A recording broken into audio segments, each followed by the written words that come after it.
안녕하세요. 온라인 전시회 눈 에피소드 갓 그 마지막 편에 오신 여러분 환영합니다. 여러분은 나 자신의 앞날에 대해 얼마만큼 준비해 두셨나요? 앞으로 나에게 닥칠 일을 내가 미리 알아서 예비해 둘 수 있다면 얼마나 좋을까요? 성경 66권 중 마지막 예언서인 요한계시록에는요. 앞으로 우리에게 일어날 미래의 일들이 기록되어 있습니다.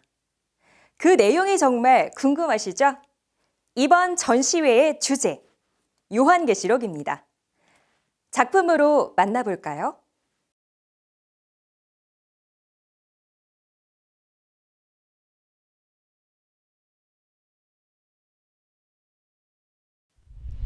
첫 번째 작품의 제목은 죽음의 그림자입니다. 작품을 잠시 감상해 볼까요?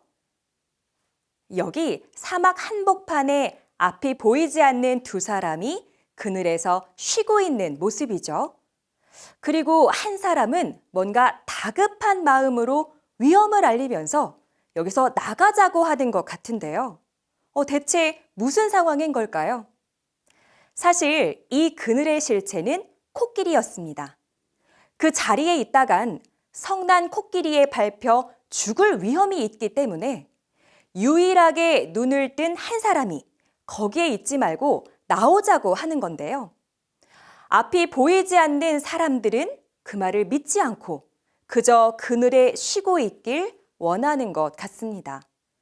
심지어 저 멀리서 그늘이 있다는 소문을 듣고 몰려오는 사람들의 모습도 보이는데요. 네, 작가는 이 작품을 통해서 무엇을 말하고 싶었던 걸까요? 2000년 전 예수님의 계시를 받아 사도 요한이 기록한 요한계시록에는요, 이러한 표현들이 있습니다. 하늘에서는 별들이 땅에 떨어지고요, 피 섞인 우박과 불이 땅에 쏟아진다고 합니다. 심지어 바다에서는 7머리와 10뿔 가진 짐승이 나와서 하늘에 거하는 자들을 해친다는데요. 와, 이러한 일이 실제로 이루어진다고 하면요. 너무나 끔찍할 것 같지 않나요? 사실 예언서는 이상과 환상이라는 비유로 기록되어 있습니다. 때문에 하나님께서 알려주시는 비유의 참뜻을 모르면요. 계시록을 각자의 생각대로 잘못 해석해버리게 되고요. 그 잘못된 해석은 이 작품에서 말하는 것처럼 현실 파악을 전혀 하지 못하는 소경이 되어서 아주 위험한 판단을 하게 된다는 것을 작가는 경고하고 싶었다고 합니다.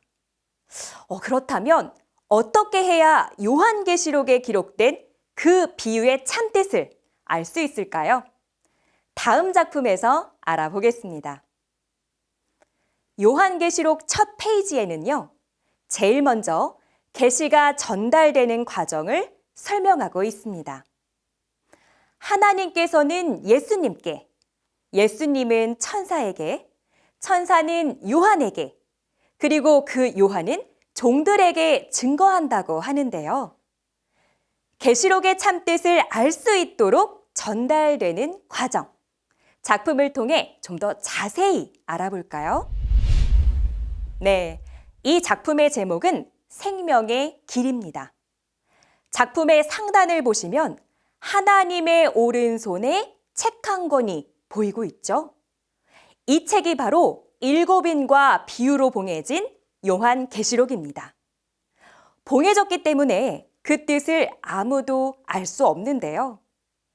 다음 장면을 보시면 이 봉해진 책을 예수님께서 취하게 되십니다.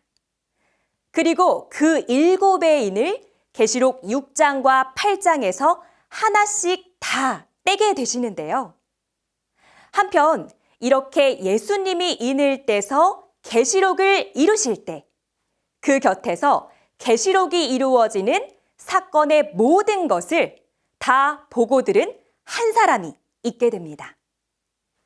그가 바로 계시록 22장 16절에서 약속한 예수님이 보낸 사자인데요.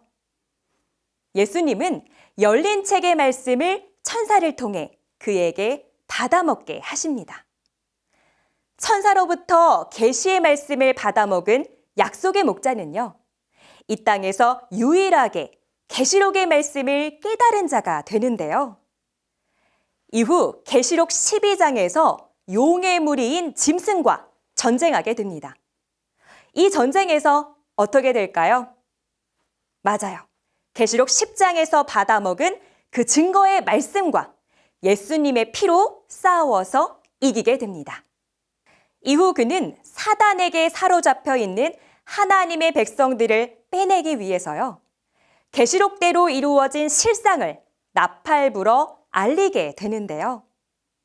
이때가 되어서야 비로소 이 땅의 사람들이 천상천하 그 누구도 알 수 없었던 요한계시록의 참뜻과 그 실체를 알게 됩니다. 어떤가요? 비유로 봉해졌던 요한계시록의 비밀이 이러한 순리로 알게 된다는 사실 알고 계셨나요? 여러분은 그 증거의 나팔 소리를 들어보셨나요? 작품과 같은 순리로 전해지는 계시 말씀을 우리가 모두 바르게 깨달아서 작품의 제목처럼요, 생명의 길로 함께 나아갔으면 좋겠습니다. 한편 계시의 말씀이 증거될 때 이를 듣지 않는다면 어떻게 될까요? 계시록에는 이런 말씀이 기록되어 있습니다. 내가 이 책의 예언의 말씀을 듣는 각인에게 증거하노니 만일 누구든지 이것들 외에 더하면 하나님이 이 책에 기록된 재앙들을 그에게 더하실 터이요. 만일 누구든지 이 책의 예언의 말씀에서 제하여 버리면 하나님이 이 책에 기록된 생명나무와 및 거룩한 성의 참회함을 제하여 버리시리라. 계시록을 가감하면 저주받는다는 말씀인데요.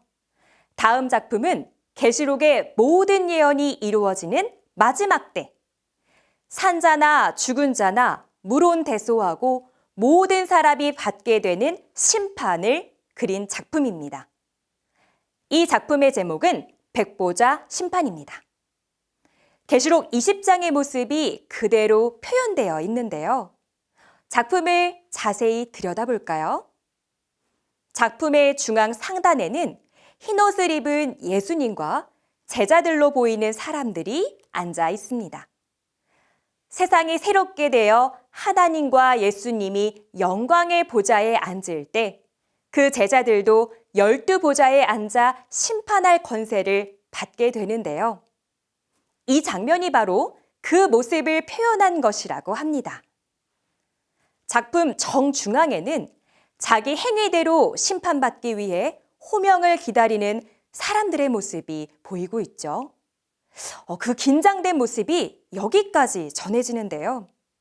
만일 그 자리에 저와 여러분이 있다면 우리는 어떤 심정일까요?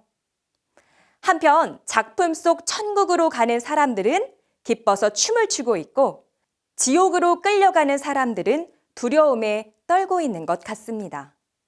작품 하단에는 만국을 미혹시킨 용과 그 소속의 사람들이 불과 유황못에서 고통을 받는 모습인데요. 계시록의 모든 예언이 이루어지는 마지막 때, 저와 여러분은 그 증거를 듣고 지켜서 반드시 천국행에 이르렀으면 좋겠습니다. 다음은 이번 전시회의 마지막 작품입니다. 마지막 작품 만나볼까요? 이 작품은 어떤 의미를 담고 있을까요? 계시록 성취 때 예수님은 시온산에 서 있다고 하셨는데요. 이 작품의 제목은 임하는 곳입니다. 작품을 감상해 볼까요? 12빛깔로 빛나는 산 위에 거룩한 성 새 예루살렘이라는 하나님의 보좌가 함께하고 있습니다. 여기 이곳 시온산에 와 있는 수많은 사람이 바로 예수님이 보낸 사자를 통해 계시록의 예언과 그 예언대로 이루어진 실상의 말씀을 듣고 모인 사람들입니다. 이들로 하나님과 예수님은 그토록 건설하기를 원하셨던 이 땅의 천국, 12지파를 창조하신다고 하셨는데요.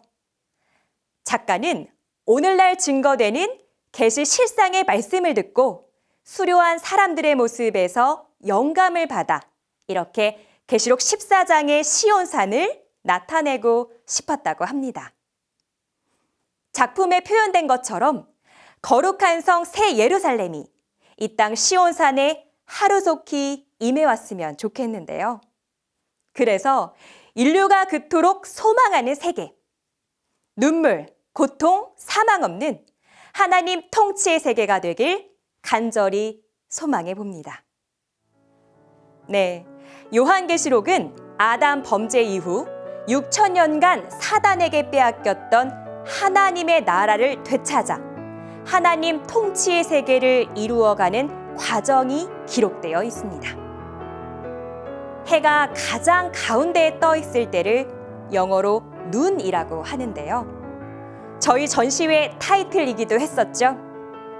어둠이 없는 환한 낮처럼 말씀의 빛이 여러분의 앞길을 비추어 주길 바랍니다. 이것으로 온라인 전시회를 마칩니다. 그동안 함께해 주셔서 감사합니다.